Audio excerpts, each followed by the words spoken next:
Welcome to Section 420, Talkin Yankees, the podcast. Well, the Yankees with another ALE showdown. This time it goes a little bit better than against the Orioles. The Yankees take 2 out of 3 against the Tampa Bay Rays in Tampa.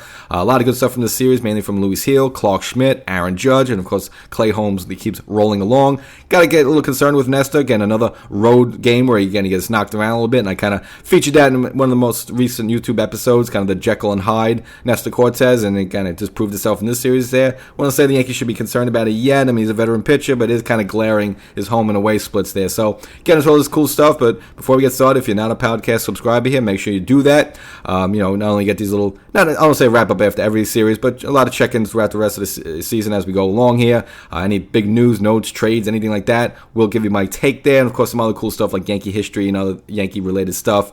All part of this, so make sure you subscribe to the podcast. And I mentioned before, there's a YouTube episode, so hop on the YouTube if you haven't done it right now. Minimize whatever what page you're on. Go to YouTube, Section 420 Talkin Yankees. Subscribe there as well. So the Yankees with a I would say rather good homestand earlier, went 5-6. Really had an opportunity to go 6-0 against Detroit and Houston. You kind of let that last one get away a little bit, kind of. About a 4-3 loss isn't terrible. What are you gonna do? But nevertheless, go to Tampa here. And as I mentioned in the previous podcast episode, Tampa going in 19-19. This really hasn't been your typical Tampa team. Now, not as good as the Tampa team as last season, when it was kind of Tampa and Orioles kind of at the top there pretty much the entire way. This Tampa team is not as good there, so you would figure like the Yankees have a slight advantage. But of course, Tampa always plays the Yankees tough, and again, that ballpark kind of was, plays havoc on the Yankees for certain reasons over the years there. So you're always kind of concerned. But the Yankees coming away, taking 2 out of 3.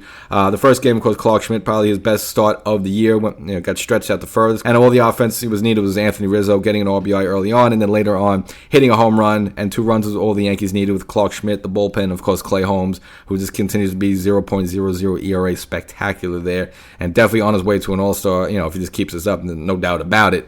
So again, a good bounce back season so far for Clay Holmes. The second game was probably the only time maybe of this weekend you had to worry about a little bit, because mentioned before that Nestor Cortez.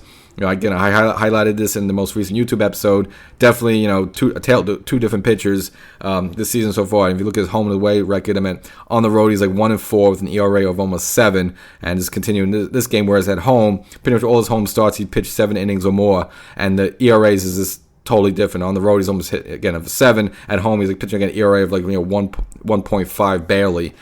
So it's kind of weird for the Yankees. He just mentioned that he just likes pitching at home. He likes the home fans and all that stuff. But hey, you got to win games on the road as well. And again, we're only about a month and change into the season, so I don't think the Yankees should be concerned about it yet. And again, as long as he pitches well at home, then it kind of shows I don't think it's anything injury related. It's just probably a funky thing. Hopefully, a couple more months left of the season, he could balance out a little bit. But it is kind of glaring.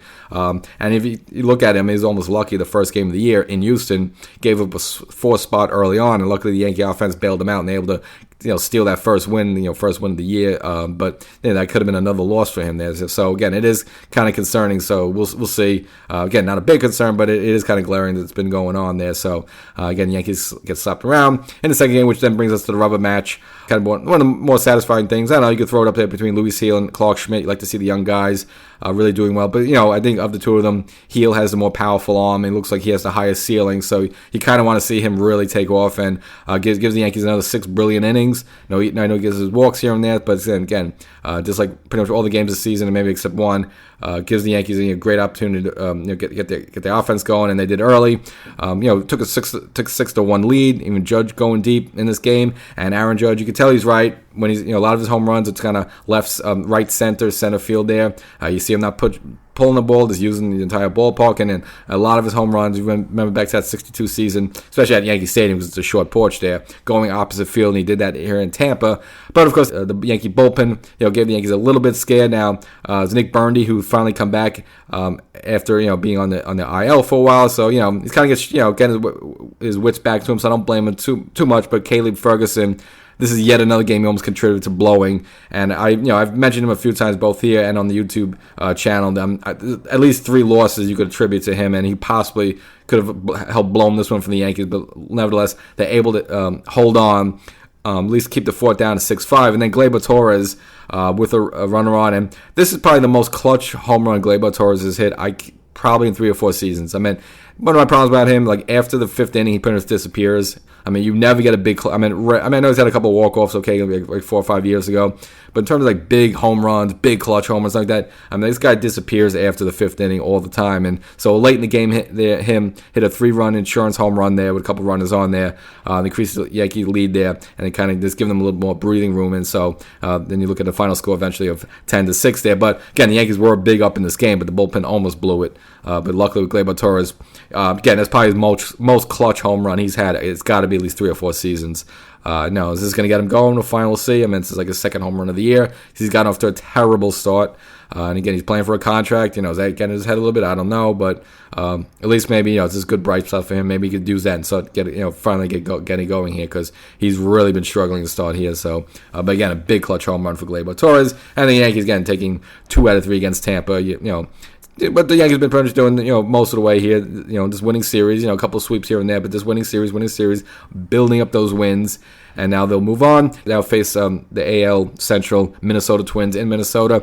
Both teams are more or less about the same records. The Yankees going in 25-15. Minnesota no slouch themselves at 26-16 there, so more or less comparable there record-wise. But of course, we know with the Yankees' dominance against Minnesota, especially in Minnesota, going back for pretty much the past 25 years there. So we'll see if the Yankees can keep that going, or if Minnesota may reverse things. Remember, you saw last season, finally, Minnesota do reverse that a little bit on the Yankees. But again, last year was not your typical Yankees team. Again, it was kind of a cruddy team with Johnny Cueto going out there and getting bombed a little bit. And I remember one of those games. So not your typical. So this is more your typical Yankee Twins matchup there. So hopefully tradition wins out, and the Yankees could prevail in that series. Now there's some news about I mentioned before the bullpen having some issues there. And I really feel bad for Rob Marinaccio. Again, last week he was up for a cup of coffee, and all this guy does is pitch well for the Yankees. But of course, to make room for Nick Birdy, and of course Marinaccio's got the options. They sent him back down. Again, this has been going on for the past 2 or 3 seasons with this guy. 2 seasons. I mean, I'll say you trust him in the 8th inning all the time, but he has gotten big outs for the Yankees late in games.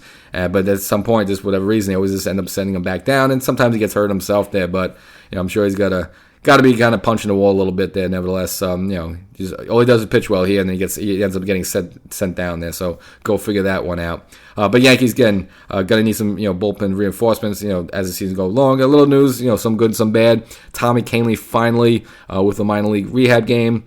Threw 15 pitches, did get 1 strikeout, so he's working his way back. Looks like Scott Efros is just around the corner of finally facing some live hitting there, so he kind of works his way back. But a little setback for Lou Trevino, who was kind of working his way back, but he experienced some inflammation in his elbow, so now he's going to be delayed a little bit. He's not a guy, I'm not really too concerned with him. He's kind of like a 5th inning guy anyway. If your starter's getting beat up a little bit. Obviously, you want to see Kahnle getting back, because he's a guy that could pitch in the 8th inning and has done it, so you want him back, as well as someone like Scott Efros and kind of that funky sidearm delivery. Again, he was kind of the 7th to 8th inning guy for the Cubs there, and you kind of want those are guys that get big outs. So those are the 2 you're really concerned about. Lou Trevino's kind of like he gets here when he gets here, not a big deal either way.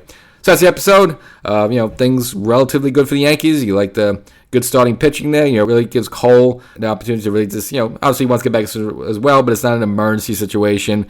So if you have Schmidt and Heel pitching like this, kind of just takes the pressure of Cole having to rush back there, because it seems like they're all holding down the fort. We're at Nestor Cortez with these road games there, but other than that, overall, you say the Yankee rotation rather solid. Nolan has been okay. Stroman more or less what you expect. 2-2 pitcher, ERA a little under 4. That's what you expect with him. And he's had a couple games, like a couple wins he should have had the Yankee offense in the show up, a couple weeks ago there. So, his record should be a little bit better than his. But nevertheless, overall, you'll say good things about this Yankee starting rotation. And then hopefully that's soon before Cole's back. And then, Boone has some tough decisions to make, but those are good, tough decisions. Catch you next time.